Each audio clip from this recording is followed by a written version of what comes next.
Salut à tous et bienvenue dans ce nouvel épisode d'Éco Positif. Si c'est la première fois que tu écoutes ce podcast, laisse-moi me présenter rapidement. Je suis Stéphane Acassin et j'ai créé Éco Positif pour t'aider à devenir la meilleure version de toi-même à travers des conseils, des anecdotes et des réflexions. Je veux te partager les leçons qui m'ont permis d'être la personne que je suis actuellement. Et aujourd'hui, nous allons parler d'un sujet essentiel pour toute personne qui souhaite transformer sa vie de manière durable, 6 clés pour développer une mentalité de réussite. Nous avons souvent l'impression que la réussite dépend de facteurs extérieurs, des opportunités, des talents particuliers ou encore des conditions favorables. Pourtant, la véritable clé de la réussite se cache à l'intérieur de nous, dans notre mentalité, notre façon de penser et de réagir face aux situations. Développer une mentalité de réussite, c'est adopter un état d'esprit qui nous permet de saisir les opportunités, de relever les défis et de transformer les obstacles en opportunités d'apprentissage. Mais comment peut-on adopter cet état d'esprit? Ou comment peut-on véritablement reprogrammer son cerveau pour réussir, peu importe les circonstances extérieures? C'est ce que nous allons découvrir aujourd'hui. La première clé, c'est croyez en votre potentiel. Ce point essentiel pour développer une mentalité de réussite, c'est de croire en votre propre potentiel. Oui, tu as très bien entendu. Si tu penses que tes compétences sont figées et que tu es comme tu es, le premier point essentiel pour développer une mentalité de réussite, c'est de croire en ton potentiel. Si tu penses que tes compétences sont figées, que tu es comme tu es et que tu ne peux pas changer, tu te limites automatiquement. Ces croyances limitantes, qu'elles viennent de ton éducation, de ton environnement ou d'expériences passées, créent des barrières mentales qui freinent ton évolution. En revanche, si tu adoptes une mentalité de croissance, tu commences à voir tes compétences comme des capacités qui peuvent évoluer avec l'effort, la pratique et l'apprentissage. C'est cette croyance fondamentale que tu as le pouvoir de changer et de t'améliorer, qui déterminera en grande partie ta trajectoire de réussite. La psychologue Carol Dweck explique bien que croire en sa capacité à s'améliorer est un facteur déterminant dans la réussite à long terme. Et d'ailleurs, cela me rappelle ma propre expérience lorsque j'ai décidé de me lancer dans la création de mon podcast, Éco-Positif. Au début, j'étais confronté à de nombreux doutes et peurs. Je me disais que je n'avais pas les compétences nécessaires en prise de parole ou créer un univers autour de son podcast.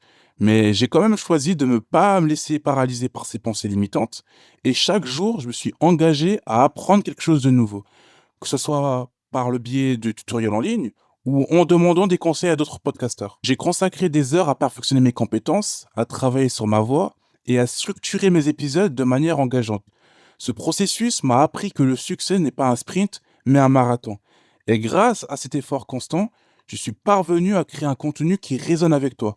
Et chaque épisode me rapproche un peu plus de mes objectifs.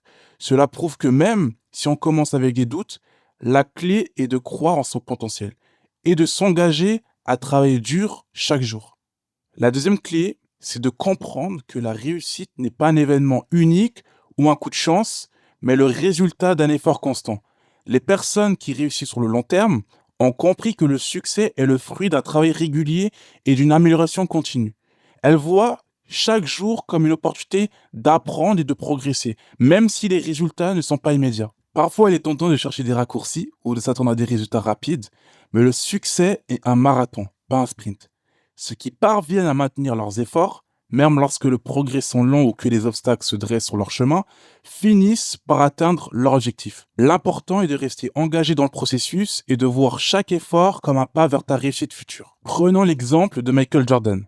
Souvent cité comme un modèle de persévérance, avant de devenir l'un des plus grands basketteurs de tous les temps, Jordan a échoué à intégrer l'équipe de basketball de son lycée, mais plutôt que d'abandonner, il a utilisé cet échec comme une motivation pour travailler encore plus dur, s'améliorer et affiner son jeu.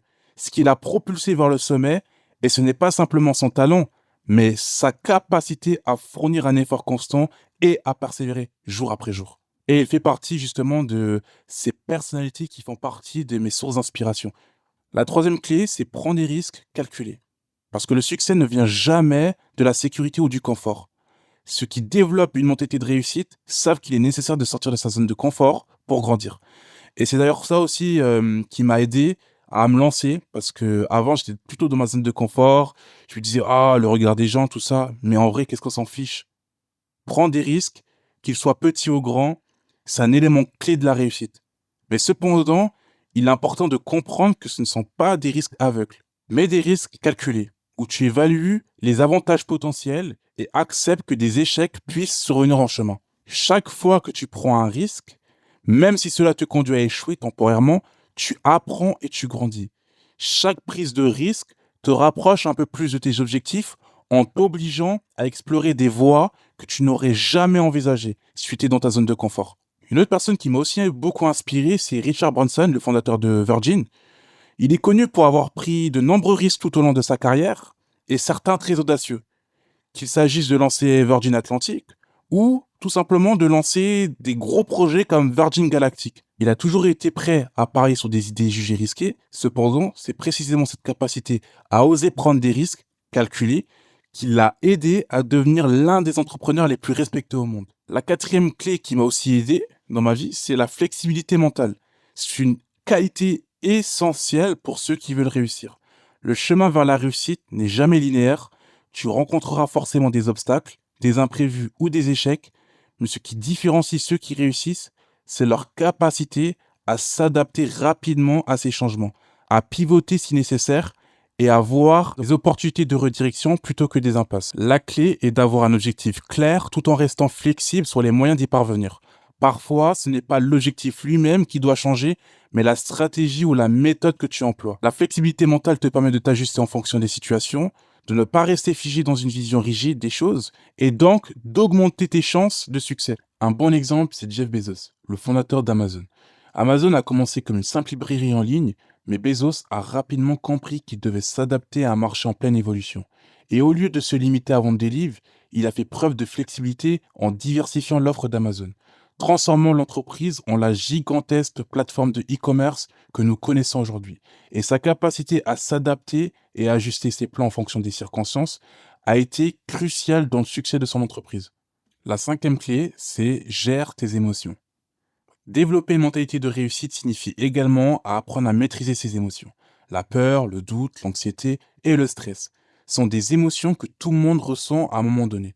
Cependant, ceux qui réussissent ne laissent pas ces émotions les paralyser.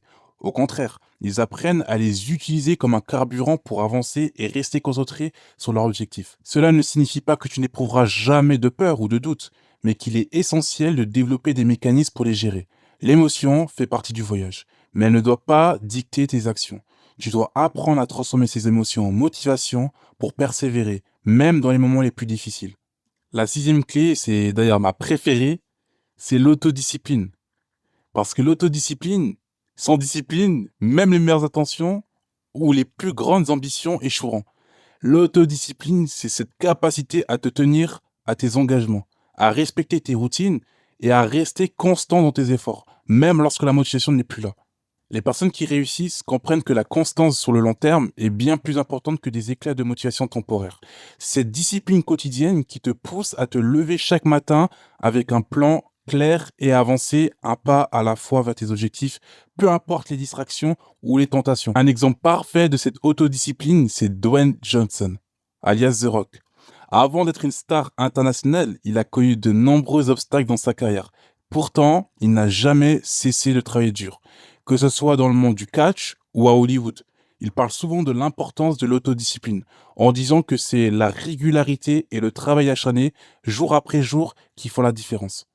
On arrive à la fin de cet épisode. Si cet épisode t'a plu, n'hésite pas à t'abonner sur Instagram ou Facebook pour ne rien manquer et pour m'aider à faire grandir la communauté d'éco-positifs.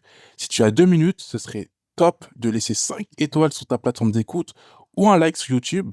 Ça m'aide énormément à faire connaître le podcast et surtout, laisse un petit commentaire pour me dire ce que tu en as pensé. Ça m'aide à m'améliorer épisode après épisode. Merci d'avoir écouté cet épisode jusqu'au bout. On se retrouve la semaine prochaine pour un prochain épisode. Et en attendant, prends soin de toi, crois en toi et n'oublie pas, chaque pas compte. À très vite.